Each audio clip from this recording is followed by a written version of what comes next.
શિવ મહાપુરાણ, શ્રી શિવ મહાપુરાણ.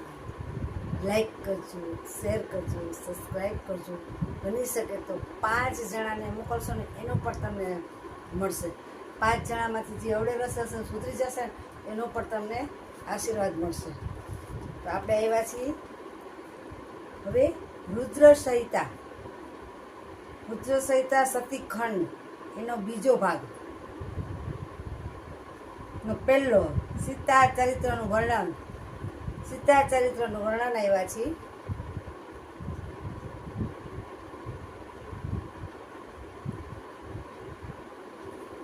શિખર સંધ્યા તમારા બાળકોને તમે સવારે ઉઠતા, બપોરે જમતા, સાંજે સૂતા ખાસ ને ખાસ સંભળાવજો. એથી કરીને આપણા બાળકો તવડે ન જાય અને આપણા ગણપતિ દાદાને કહીશું આપણે હારી દઈએ બધી સીધી સહી.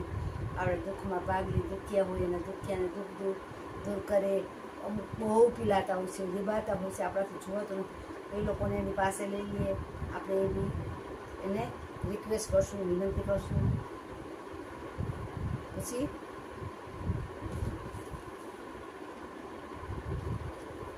ને આપણે કઢી લેશું.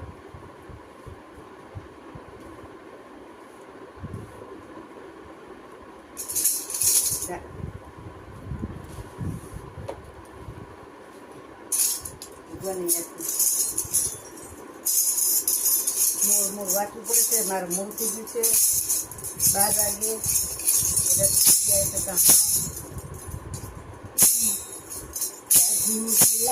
આવો અમારી પૂનમાં, માલા લીલા આવો અમારી પૂનમાં. શંકર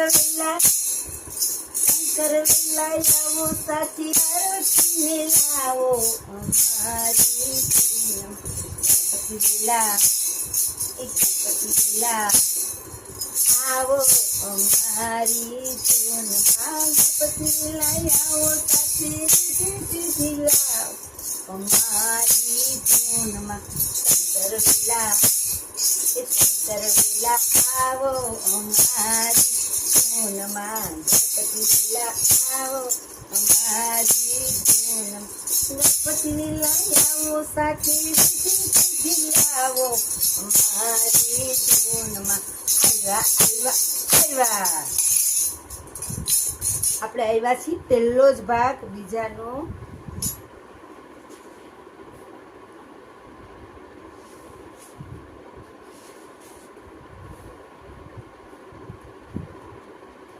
રુદ્ર સંહિતા. કદાચ હું લખતા ભૂલી જાઉં.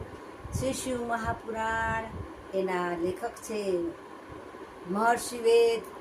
અને આપણે સતીખંડ બીજો આવ્યા છીએ એનો પહેલો સીતા ચરિત્રનું વર્ણન. સીતા ચરિત્રનું વર્ણન. હે વિદ્યાન બ્રહ્માજી, શિવ કૃપાથી પણ આપ તો સર્વજ્ઞાન છો. આપ તો શિવ કૃપાથી સર્વજ્ઞાન છો. આપના મુખ કમળ શંભુ કથા સાંભળતા હું તૃપ્ત થતો નથી. આપની કથા સાંભળતા હું તૃપ્ત થતો નથી. અને એટલે જ સતી સહિત ભગવાન શિવ શંભુ ચરિત્ર સાંભળવા હું ઈચ્છું છું. શું કહે છે ભગવાન? સુતજી કહે છે, હે ઋષિગણ, હે મુનિઓ, શંકર સ્વરૂપ નારદજીએ ખૂબ જ અધીરા બનીને બ્રહ્માજીને પૂછ્યું કે પ્રથમ કૈલાસવાસી રુદ્રને શંકરના પુરાંશ તરીકે તમે પહેલા વર્ણ્યા છે. તમે પેલા વર્ણ્યા છે તથા તેઓ વિષ્ણુ વગેરે દેવોને સેવવા યોગ્ય છે અને યોગી છે. તેઓ સાક્ષાત નિર્વિકાર બ્રહ્મા છે.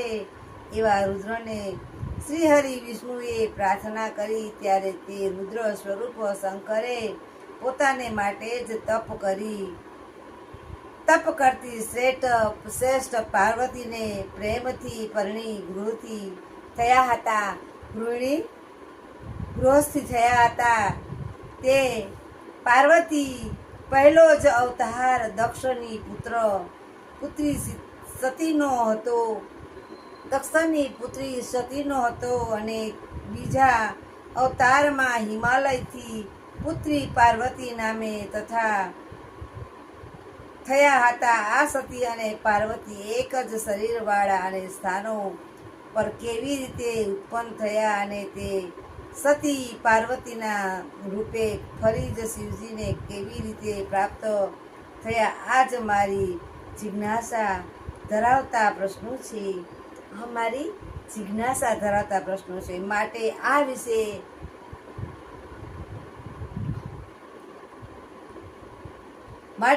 વિશે થતા આ ઉપરાંત બીજું પણ ઘણું આપ કહેવાને યોગ્ય છે. આપ ઘણું જ કહેવાને યોગ્ય છે. તેનું સમગ્ર શિવ ચરિત્ર આપ મને કહી સંભળાવવાની કૃપા કરો. સૂતજી બોલ્યા, હે શંકર સ્વરૂપ, દેવર્ષિ નારદે આમ કહ્યું ત્યારે પ્રસન્ન ચિત્ત થઈને બ્રહ્માજી શિવ ચરિત્રને કથા કહેવા લાગ્યા. બ્રહ્મા બોલ્યા, હે મુનિ શ્રેષ્ઠ. બ્રહ્માજી કહે, હે મુનિ શ્રેષ્ઠ, નારદજી તો હું તમને પવિત્ર કથા કહું છું. નારદજી સુનો, હું તમને પવિત્ર કથા કહું છું, તે તમે સાંભળો. કારણ કે તે કથા સાંભળવાથી જન્મ સફળ થશે એમાં સંશય જ રાખશો. તે વાર્તા સાંભળવાથી, તે કથા સાંભળવાથી જન્મ સફળ થશે, તે સંશય ન રાખશો. બ્રહ્માજીએ તો કહ્યું, હે તાત, પહેલા હું જ્યારે મારા પુત્રોની સાથે ઉભેલો હતી જ સુંદર કન્યા, તે મારી પુત્રી તો કેવું સરસ કે છે ભગવાન કે તમે સાંભળો. જે સાંભળશે એનું ધન્ય થઈ જશે શરીર. અને સંધ્યાને જોઈને હું કામ જ બાળથી અત્યંત કમાવેશમાં આવી જઈ મોથુણની ઈચ્છા કરવા લાગ્યો. ત્યારે ધર્મના આચરણનું સ્મરણ કરાવતા ભગવાન શિવે ત્યાં પ્રગટ થઈ મને સભા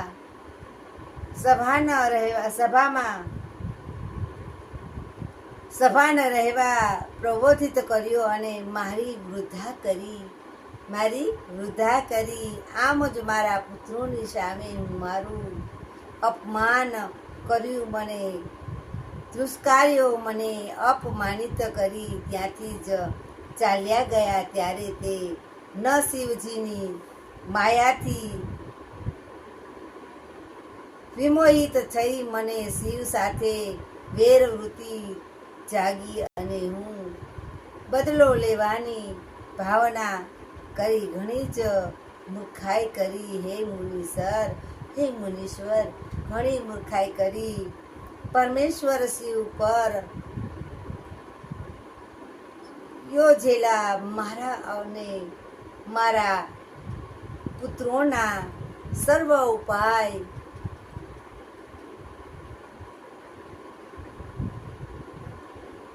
ઉપાયો નિષ્ફળ રહ્યા. એટલે મેં મારા પુત્રો સાથે વિષ્ણુનું સ્મરણ કર્યું.